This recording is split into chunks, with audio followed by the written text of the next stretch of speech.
Hi everyone, ये मेरा channel है rhythms of nature and life. तो प्लीज़ इसे लाइक कीजिए, शेयर कीजिए, सब्सक्राइब कीजिए, कमेंट्स कीजिए। और कमेंट्स से ऊपर मुझे याद आया कि किसी कोई वॉरेन है, यहाँ का है या बाहर का है मुझे नहीं पता।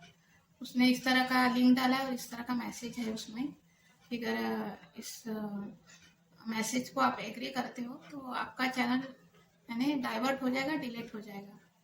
तो मैं मेरा चैनल किसी और लिंक से क्यों डिलीट करूँ? वो यूट्यूब वाले अगर परमिशन देते हैं मेरे वीडियोस को तो किसी और लिंक की मुझे ज़रूरत क्या है और मैं क्यों करूँ? तो इस तरह के कमेंट्स मत कीजिए। आप जो भी है मुझे नहीं पता। तो एक थोड़ा पर्सनली सबके ज़िंदगी में कुछ ना कुछ तो रहता ही है। तो एक कहना चाहूँगी मैं कि आप जब भी किसी को लाइक करते हो या किसी की ज़िंदगी में एंटर करते हो तब तो पहले देख लीजिए वो इंसान शादीशुदा तो नहीं है। और अगर वो शादीशुदा है, उसके बाल बच्चे हैं, तो हो सके तो उससे दूर ही रहिए, क्योंकि ये रिश्ता कुछ मायने ही नहीं रखता। वो 2 4 10 15 दिन, 2 4 महीने, 2 साल ठीक लगेगा, लेकिन ये रिश्ते की कोई सीमा नहीं होती, वो पूरा ब्लॉक रहता है। तो इस तरह के रिश्तों से दूर ही रहिए जो भी है। और दूसरी बात, अगर आप कोई भी इंसान आपको बार बार, एक बार या 2 बार ठीक है, कोई हेल्प मांग रहा है तो ठीक है, आप दे सकते हैं। लेकिन अगर 6 महीने, साल, 2 साल से अगर कोई इंसान आपको पैसों के लिए ही यूज कर रहा है तो उससे दूर हो जाइए। अपने परिवार वालों से बात कीजिए, कोई आपका करीबी वो होगा उसको बताइए, पुलिस स्टेशन जाइए, वहाँ रिपोर्ट कीजिए। क्योंकि एक बार अगर पैसों की बात आ जाती तो आपसे परिवार दूर हो जाता है, आपका दिमाग, खुद का दिमाग ठिकाने नहीं रहता है। आपको जो सही सजेशन देते हैं वो लोग गलत लगते हैं, और जो गलत बिहेव कर रहे हैं वो आपको सही लगते हैं। तो इस तरह का मत कीजिए जो भी हो। और कभी कभी बात तो मारपीट पे भी आ जाती है। जो घरेलू हिंसा बोलते हैं बहुत लोग नहीं बताते, क्योंकि वो नहीं चाहते कि अपने परिवार की बदनामी हो, कुछ हो। इसका वो थोड़ा सहन कर लेते यार, ठीक है, चलो, होता है। तो इस तरह का जो फायदा ना उठाए परिवार वालों का, किसी और का। कोई इंसान अगर गलत है तो वो गलत ही है, वो गलत ही डायरेक्शन में ले जाएगा। तो परिवार वाला अगर आपको किसी बात पे डांट रहा है तो उसका बहुत बड़ा खुद के लिए फायदा होता है।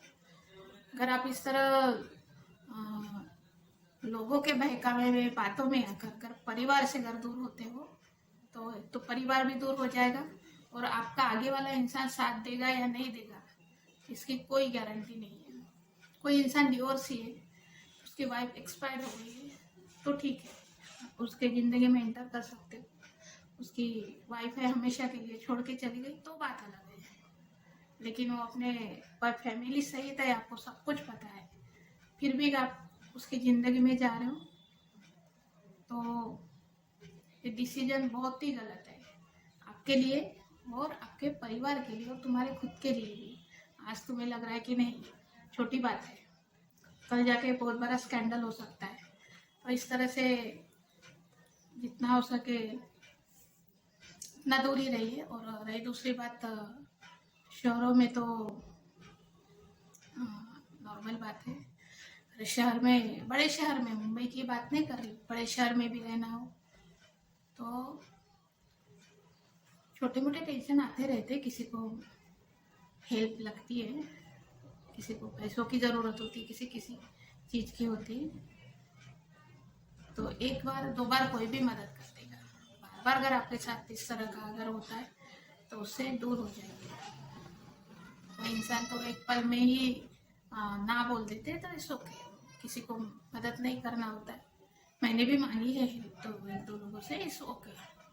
उन्होंने मेरी मेरी मदद भी की है, तो उनको मैं थैंक्स तो मैं हमेशा कहती हूँ।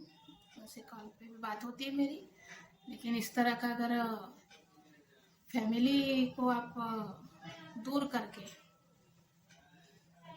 अगर किसी और के बारे में हद से ज़्यादा सोच रहे हो, तो ये आप बहुत बड़ा एक अपने आप के लिए ही बहुत बड़ा एक डिप्रेशन रेडी कर रहे हो।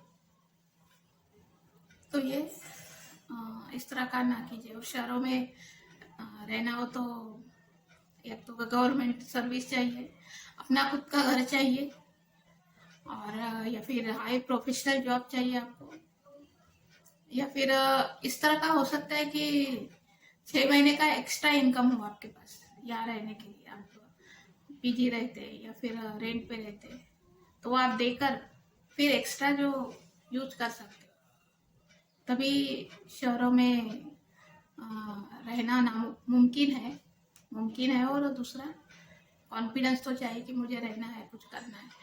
साथ में और कॉन्फिडेंस भी चाहिए थोड़ा कि नहीं, ये मुझे करना ही है और होना ही है ये।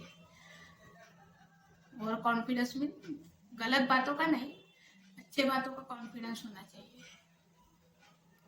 बड़े बड़े मोटिवेशनल जो स्पीकर होते हैं, उनको बहुत बार देखा है कि कोई भी डिसीजन फटाक से लो। ठीक है, आपको पढ़ाई का डिसीजन है, कोई अच्छी जॉब लग रही है तो डिसीजन लेना ठीक है, पर से नहीं ये जॉब बहुत अच्छी है, मुझे लेना चाहिए, मेरा बहुत अच्छा फ़ायदा हो रहा है। पढ़ाई के लिए भी सोचो कि नहीं, पढ़ाई करूँगा तो मुझे आगे बढ़ना ही है। लेकिन अगर लाइफ की बातें आती कि आप फट से डिसीजन ले, नहीं ये मेरे साथ बहुत अच्छी बातें कर रहा है, खाने पीने के लिए दे रहा है, घूमने ले जा रहा है, फट से डिसीजन लेंगे कि नहीं हमें इसके साथ ज़िंदगी गुजारनी है, तो ऐसा नहीं होता। उसको थोड़ा सोचना पड़ता है। कुछ दिन सोचिए, 5 दिन सोचिए, 6 दिन सोचिए, बाद में डिसीजन लीजिए, ताकि ये इस तरह का ना हो कि आगे चलकर बहुत आगे बढ़ जाए, वो आपके लिए और फैमिली के लिए भी अनकंफर्टेबल हो जाए हर एक चीज़। तो इस तरह का जो होता है वो नहीं होना चाहिए।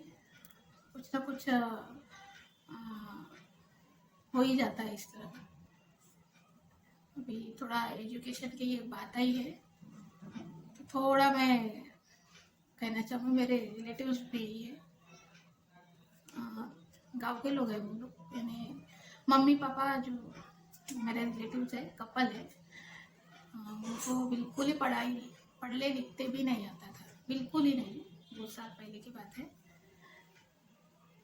उसकी जो मेरी जो रिलेटिव्स है, उनको जो भी उनके रिलेटिव्स लोगों ने साइन वाइन करना सिखाया, और आगे चल के उनका बेटा सॉफ्टवेयर इंजीनियर बना है, अभी अफ्रीका में है वो भी। तो माँ बाप को कितना गर्व होता होगा, वो शायद अंदाज लगाना भी मुश्किल है। हाँ बोला।